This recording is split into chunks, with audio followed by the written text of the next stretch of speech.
Caronte es un barquero de la mitología griega que aguarda en silencio. Su trato es simple. Él te ofrece el paso a la otra vida, pero exige un pago. Por eso, desde la antigüedad, a los muertos se les colocaba una moneda bajo la lengua o sobre los ojos. Sin ese pago, el alma estaba condenada a vagar por la eternidad a la orilla del olvido. Caronte no es un asesino. Él no decide quién muere, solo se limita a cobrar el pasaje a aquellos que ya cruzaron el umbral. Pero, ¿qué pasaría si Caronte se cansara de esperar a la orilla de las sombras? ¿Qué pasaría si el barquero decidiera subir al mundo de los vivos, disfrazarse de Salvador y empezar a cobrar el pasaje antes de que la persona hubiera muerto? En 1944, en París, alguien hizo exactamente eso, y cobró en joyas, en silencio y en obediencia. En una casa en París encontraron un inventario que no pertenece a ninguna vida normal. Decenas de maletas y zapatos de mujer apilados como existencias. No estaban tirados, estaban acumulados. Como si alguien hubiera aprendido a detener el mundo siempre en el mismo punto, cuando la gente llega con la idea de irse, pero no hubieran podido. Hoy vas a escuchar cómo una ciudad entera bajo ocupación se convierte en jaula, y cómo dentro de una jaula la esperanza se vuelve mercancía. La guerra era una jaula en sí. Las personas se acercaban a una puerta como única esperanza de escape. Un hombre con bata alimentaba esa ilusión. Y el último paso, el más pequeño, el más razonable, fue el que cerró la puerta desde adentro. El reporte oficial trae dos palabras secas: humo y olor persistente. También una dirección: calle Le Sur, número 21. Afuera llueve con una paciencia gris. La fachada no anuncia nada. Una puerta común, ventanas cerradas, escalera estrecha, nada que grite, nada que advierta. Pero abajo, el calor no se comporta como calor de hogar, se comporta como fuego con propósito, como si algo hubiera sido alimentado ahí una y otra vez. Hay fuegos que nacen para calentar, y otros, como este, que nacen para borrar. Ha llegado a Expedientes, una sección de Archivo 42. Expediente 011. La vacuna.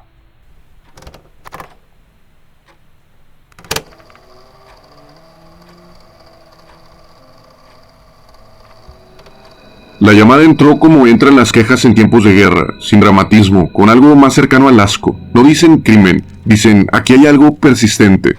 Cuando llegan, la casa se queda quieta, fachada discreta, puerta cerrada, pero el aire ya está torcido. No huele a madera, no huele a carbón, no huele a cocina tampoco. Huele a algo que el cuerpo reconoce sin entender.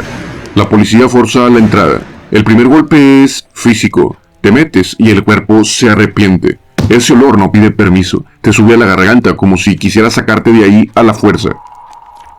La náusea es inmediata. Y no por emoción o enfermedad, sino por ese aroma insoportable. Bajan entonces la escalera. Y abajo, en el sótano, el calor no se comporta como algo perteneciente a la vida doméstica, es algo sostenido. Hay hollín, es decir, partículas muy finas, negras, resultantes de la combustión incompleta de materiales orgánicos. Y está por todas partes. Marcas de uso, señales de repetición. Una caldera que no parece encendida por accidente, parece alimentada con constancia. Esa casa no falló por descuido, falló porque, por fin, algo logró escapar. Aunque fuera solo un mal olor. Desde una voz sin rostro, para una mente sin tiempo. Esto es Archivo 42.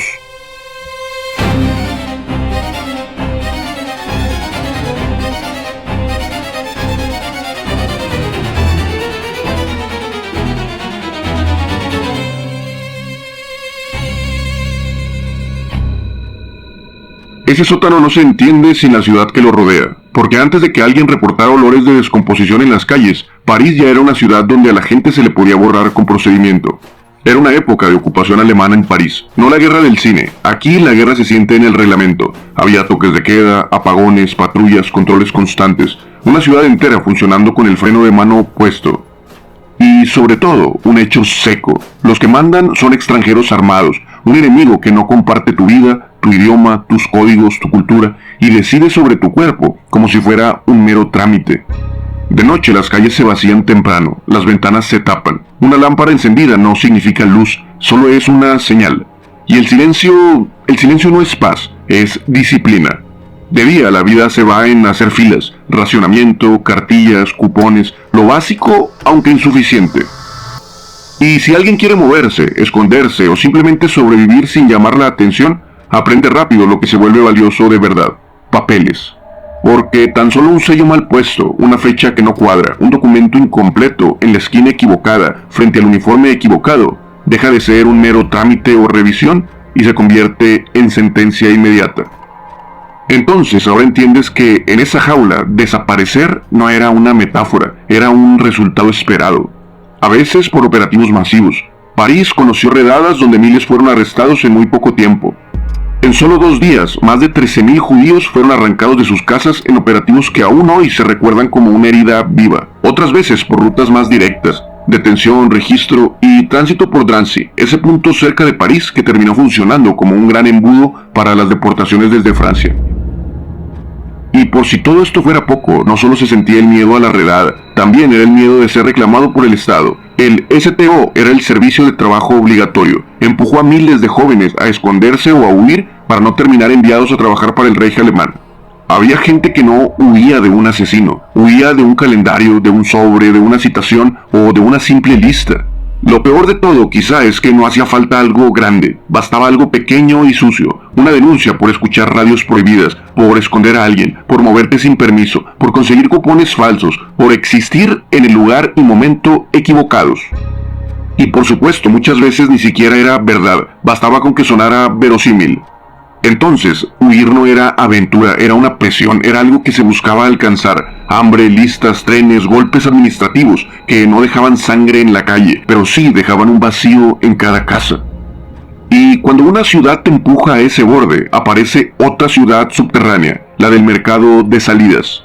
Rutas que se anuncian en voz baja, contactos que no se anotan, se memorizan como contrabando, direcciones que se pasan como si fueran pecado. Y esa pequeña esperanza se paga con lo poco que queda. Dinero que ya no compra nada, joyas familiares, anillos, relojes, lo último que tienes por si acaso. En otros tiempos les ponían una moneda a los muertos para que pagaran el cruce. En París ocupado, los vivos cosían joyas en el forro para poder pagar antes de morir. Ahí nace la oscuridad de este expediente, porque por increíble que parezca, en ese mercado lo más letal no es el extranjero que te acecha en la esquina. Lo más letal es una salida que parece legítima. Un hombre con apariencia confiable, una placa, credenciales, el tono correcto y una palabra que en un mundo de sellos y miedo compra confianza sin discutir. Doctor. Así, sin amenazas visibles, la esperanza empezó a moverse hacia una sola dirección, calle Lesu número 21, porque en una jaula, cuando alguien te ofrece una puerta, lo último que preguntas es si alguien puso una trampa.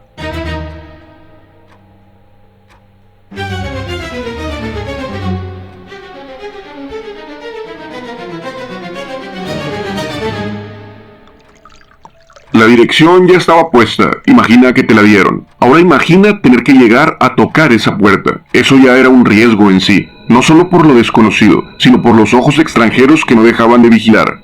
En un París como este, nadie llega a un lugar por curiosidad. Llega porque ya entendió que allá afuera no hay suerte. Hay turnos, vigilancia y desaparición. Y ahí aparece Marcel Petiot. No como un fugitivo, como un profesional. A la vista, con consultorio, con placa. Con la calma de quien no tiene ninguna prisa. Y en tiempos de pánico, esa calma se confunde con una cosa que la ciudad ya casi no permite. Confianza. Pero Petiot no era un hombre limpio. En su historial hay señales tempranas y una mecánica que se repite. Problema y salida. Incidente y acomodo. De adolescente aparece ligado a un robo y el asunto se disuelve tras una evaluación psiquiátrica. Más tarde llegó la Primera Guerra. Fue herido, gasificado, hospitales, reposos y aún ahí tuvo acusaciones por robos a objetos personales de compañeros soldados y a morfina del hospital.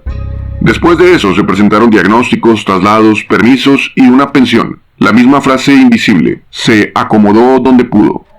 Y cuando vuelve a la vida civil, encontró un atajo brutal, un programa acelerado para veteranos de guerra. 8 meses bastaban para un título médico, y con él llegaba la bata, la firma y el poder. En Villeneuve-sur-Yonne se hizo de reputación y se metió en la política. Llegó a ser alcalde, Y con el cargo llegaron las quejas, robos, manejos turbios, desvíos, lo suspenden, entonces renuncia, lo acusan después por robo de electricidad. Pero el hombre sigue caminando como si nada, cambia de ciudad y se lleva a su bata. Para este entonces París era el lugar ideal. En registros y rumores atados a su nombre circulan prácticas que suelen acompañar a quien ofrece discreción. Abortos ilegales, recetas fáciles, fármacos de más, arreglos en voz baja. Y en 1936 obtuvo autoridad para expedir certificados de defunción. En un expediente como este, eso no es una decoración, es una llave. Posteriormente recibió una condena por sobreprescribir narcóticos, pero eso tampoco firmó su caída. Se adaptó, se reacomodó, porque Petiot no evitaba esos expedientes, aprendió a sobrevivirlos. La gente sabía de su mala fama, pero no tenían mucha opción. Preferían verlo como experiencia, como alguien que sabe moverse entre lo oscuro. Por eso es que lo buscaban, no porque fuera confiable, sino porque en ese París la confiabilidad era un lujo y la esperanza una urgencia. Petiot ofrecía algo que no sonaba improvisado, sonaba ordenado. Ruta hacia Sudamérica vía Portugal, eso es lo que decía. Contactos, métodos y un precio fijo, casi burocrático, 25.000 francos por persona. Una suma que obligaba a vaciar cajones, anillos, relojes, joyas familiares, todo lo que todavía podía convertirse en futuro. Y aquí entra un detalle bastante humano. Nadie se rinde por ingenuidad, se rinde por cansancio, por hambre, por miedo constante, por esa sensación de que el mundo ya decidió por ti. Y esta era la primera vez en meses que alguien te decía, con tono de consultorio, yo lo arreglo. En ese y en muchos contextos, una oferta así es casi imposible de rechazar. Pero ahí, en esa rendición silenciosa, Petiot hacía lo único que un depredador de traje blanco necesita, dejar que la necesidad termine de empujarte hacia su umbral. Calle Les Cieux, número 21. La promesa era simple, yo puedo sacarte. Pero Petiot todavía no te había dicho cuál era el último paso. El que convertía la confianza en un cuerpo quieto.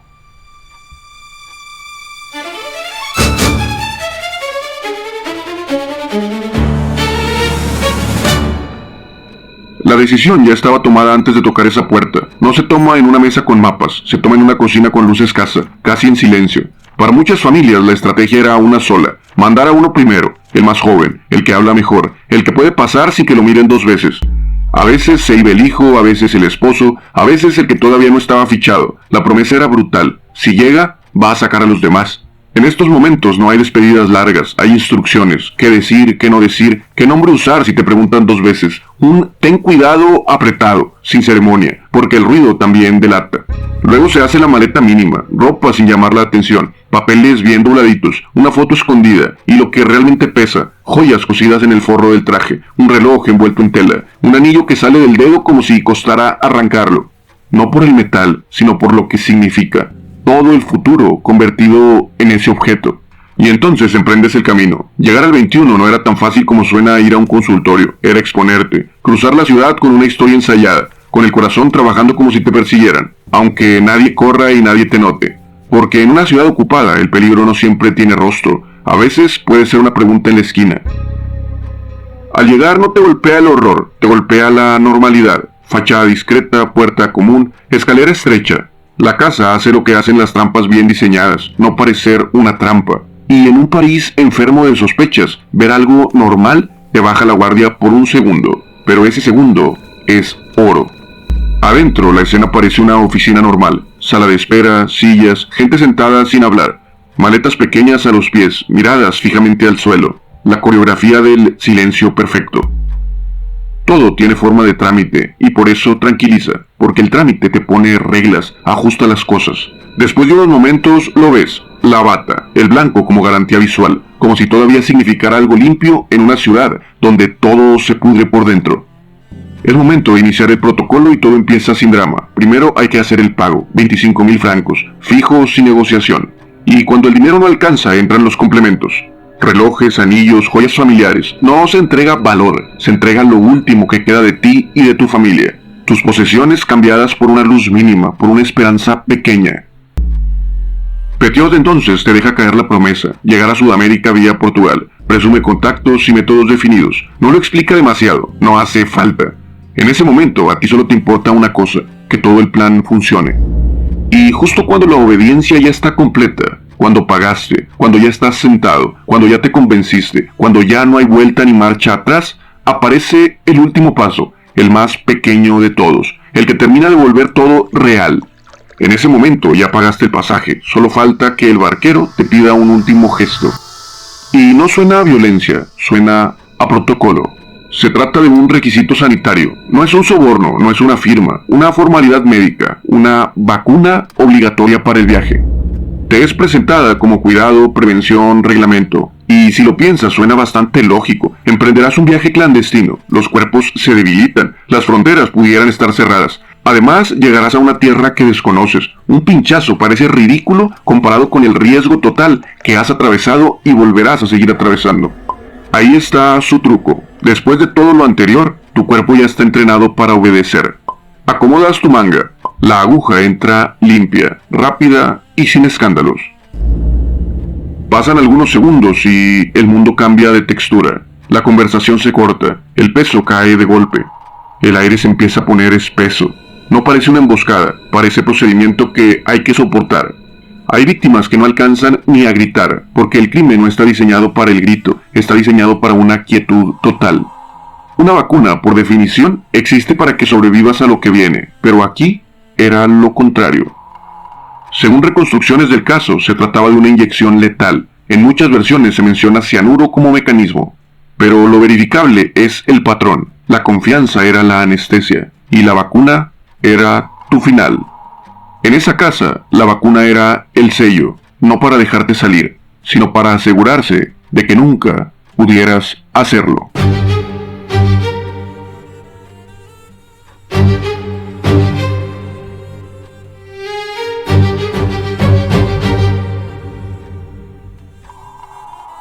La vacuna era su sello y después del sello ya no había ningún escape, solo quedaba la administración de tus restos.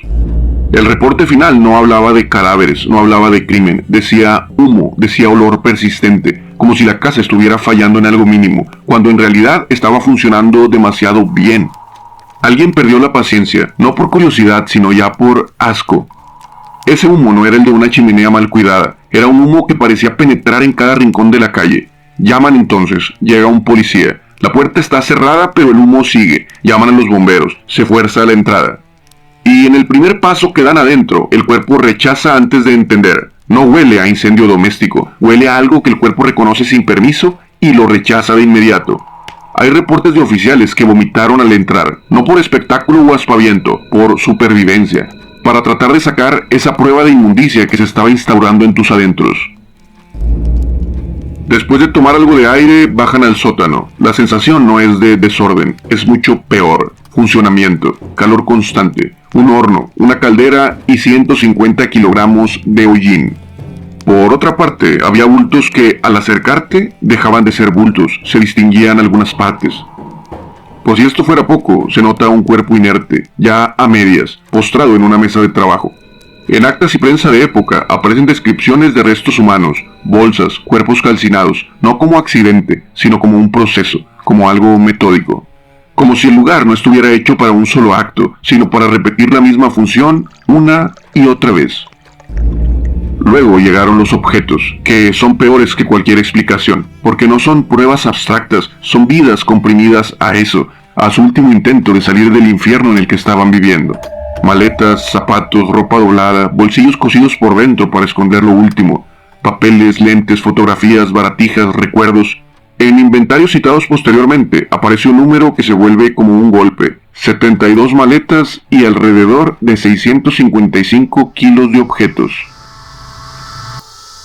Esto no es un botín, es el peso físico de la esperanza de huir. Y hay un detalle que me es difícil pronunciar, porque no debería de existir ahí. Ropa de niños. No porque el objeto en sí sea algo raro, sino porque te obliga a imaginar una escena donde alguien intentó brindar una salida, una esperanza de vida a los más pequeños, creyendo que al día siguiente saldrían de Francia. Además, la casa empieza a decir frases sin palabras, piezas sueltas, restos, escondites, y como un detalle absurdo, por eso insoportable, se habla de 30 pares de zapatos de mujer acomodados. 30, no por moda, por repetición, por serie, como si el procedimiento se hubiera convertido en una rutina, como si cada cosa tuviera su lugar. Después de esto salen al patio, se hacen excavaciones y aparece el intento final de borrado. Cal viva, residuos, restos mezclados. Se habló de que entre todo lo recolectado había equivalencias a 13 cuerpos completos, aunque no se sabe si solo venían de 13 personas. Todo eso reducido a materias sin nombre, 13 ilusiones convertidas en inventario. Y ahí es donde se clava lo que para este momento es bastante obvio. La casa no era un consultorio, era una trituradora. Arriba entraba la esperanza con modales de trámite, abajo solamente salían residuos. Y la razón por la que pudo operar durante tanto tiempo es bastante obscena. No había a quien reclamar. Si alcanzabas a huir, no podías denunciarlo sin incriminarte. El régimen te había aprendido, te habría acusado de traición. Si desaparecías, podía haber sido culpa de la ocupación o podías estar en Sudamérica. Tus familiares nunca se iban a enterar. París ya estaba acostumbrada a las ausencias. Petiot metió su crimen dentro de esa costumbre y lo vistió con una bata. Cuando el olor se hizo insoportable y esto reventó, él intentó la maniobra más fría, cambiar el sentido de la historia.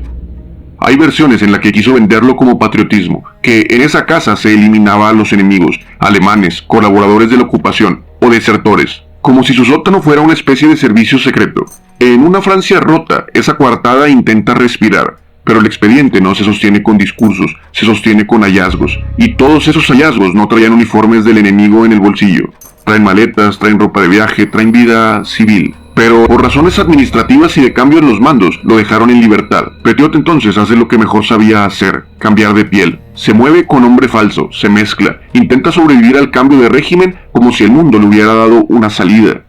Durante los siguientes meses, el asesino fue buscado. Para pasar desapercibido, se dejó crecer la barba, se puso el sobrenombre de Capitán Valéry y se alistó en las tropas francesas. Pero las autoridades le tendieron una trampa. Publicaron un artículo en el periódico titulado Marcel Petiot, soldado del Reich. El médico no resistió y decidió enviar una carta al periódico donde negaba que fuese un traidor a la patria.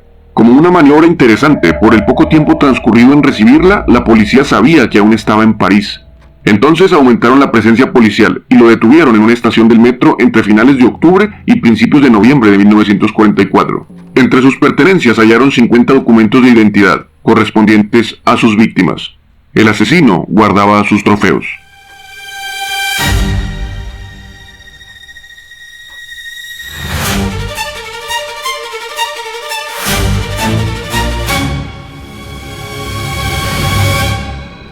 Cuando un expediente llega a juicio, la realidad intenta ponerse firme. Fechas, pruebas, cadenas, lo demostrable, lo que se puede sostener sin temblar. Pero hay casos que no permiten un cierre limpio, porque el crimen estaba diseñado para destruir el conteo. Si tu método borra identidades, también borra matemáticas. Y aquí conviven dos cosas al mismo tiempo.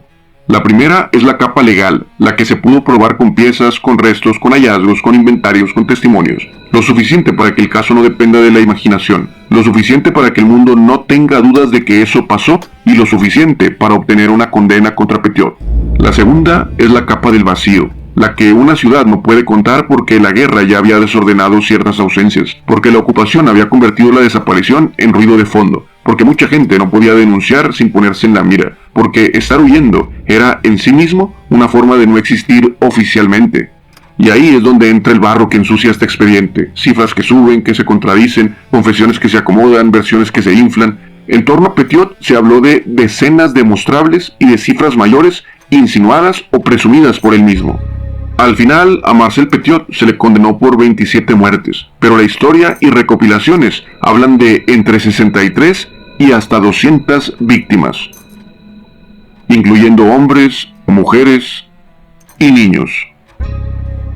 Lo que vuelve este expediente particularmente difícil de digerir es que Petiot no necesitaba esconderse en la oscuridad, se escondía en la estructura, en la burocracia, en el miedo, en la ocupación, en la idea de que denunciar era una decisión mortal.